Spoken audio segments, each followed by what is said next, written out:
Hey everybody. Oh, by the way, we're gonna look over here. That's Okay. the lens. All right. Are you gonna be able to do that? It's a tricky thing where we Well, have to... can you see that I'm looking there?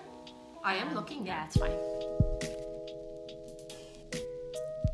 Hey everyone, my name is Joanna Fleur and I'm hanging out today with my friend Mary Lynn, who is in fact Dr. Mary. That's right. To me, someone who's helped me in my life come through lots of stuff that I had to deal with in a counselor's office, and Mary was that counselor, and she does it for a lot of people. And so you guys have been seeing the hashtag METOO thing. You've seen the news about what's going on as we're beginning to talk about assault, sexual assault, violence against women, etc. So it's just like we're seeing this everywhere, but I asked Mary if she would just quick get on here with me.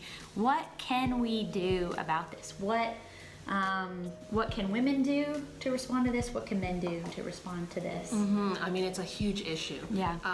We were just chatting about that 100% of women have experienced some sort of sexual harassment or assault in their lifetime. Yeah, that's exactly what we were saying, that like I'm watching this Me Too, and I'm like, yeah, like I don't know a woman who hasn't experienced some multiple forms of harassment of some kind, sexual assault of some kind. It's a thing that we all have gone through in various ways, and that doesn't make it then less. It just means that we don't really talk about it because it happens all the time. Exactly, and that's actually the first thing is can we begin to talk about it, and for women begin to acknowledge that actually it happened and it's not okay. Because we just learn to dismiss it. Oh, that's just the way it is. It's just, I just have to tolerate it. So for women to be able to start to say, wait a minute, maybe this is not okay.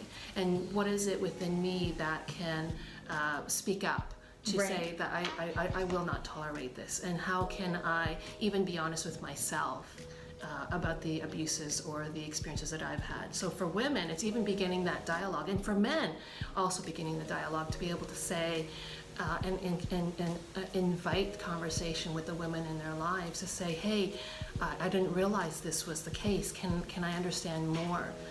Because for this to really change, it needs to be a societal change. It needs to be like a shift that has to happen. Yeah, and something that we're talking about right before I turn on the camera was just this idea that it's not like other events that people are rallying around on social media. That's some tragic event that might happen in a city or a terrorist event or something, that this is an ongoing societal complex problem. It can't be solved with sort of one-off. It can't be like I've contributed here, I've done this, check.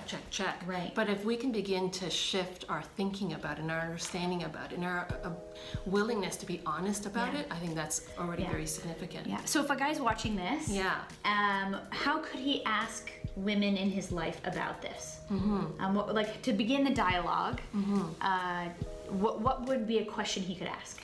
I've been noticing these Me Too posts on Facebook. Can you tell me about that for you? As simple as that. And then they get to decide how much they would want to share with you about that from themselves. But doing it with an open, non-defensive, I don't have to defend all mankind, and I also don't have to defend the women. I don't have to get all fired up and I want to fight for you, but just to be actually listening and seeking to understand. That's the key thing, is seeking to understand and recognizing that the women may not be able to tell you the entirety of what's happened or their entire story, and it may take time, and that's okay. It's just beginning to say, I'm actually interested. I really want to understand. So can we at least start that conversation? Yeah. And then further to that, I think you were saying before too, like what is there something that I can do differently in my behavior, or like are there things that I'm doing that are adding to this pile of problems? Exactly, and we don't even realize it. So for example, when I work with women who've been sexually abused, I'm very careful with even how I touch them. And so that's something that a lot of people aren't even aware of, even how close I stand to them, because don't forget, they're used to closeness and presence, like someone violating their boundaries. That's right. So they might have even more extreme boundaries, and we might kind of go, oh, you're just being so sensitive, but actually it's a safety, it's a protection thing for them. So being able to be sensitive to that, like if you really are interested in it, do a study about it, not just talking to women, but even researching it. There's so much information out there about abuse and how we can handle things more sensitively. Yeah.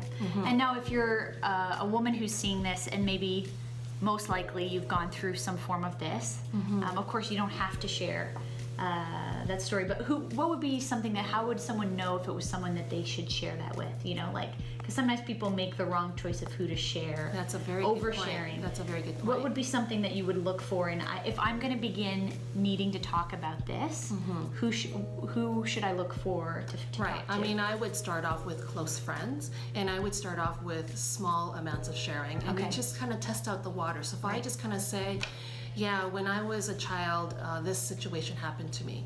Just very generally, and again, not a lot of information, see how people respond. Right. And then if you learn that they're trustworthy, maybe you're able to share more. And then of course, ultimately, if the abuse and the assault has been so traumatic for you, your friends and your family may not be able to contain and hold it for you. So it may mean that you need some professional help. Right. And you'll know that because as you start to talk about it, if the emotions overwhelm you or the triggers are so strong that you aren't able to manage to stay in control of your emotions, then maybe it's not something that your friends and family can help you with. Right. And then, you know, every city, and if you're in a church, churches can provide resources to you of where to go for professional counseling in your own city.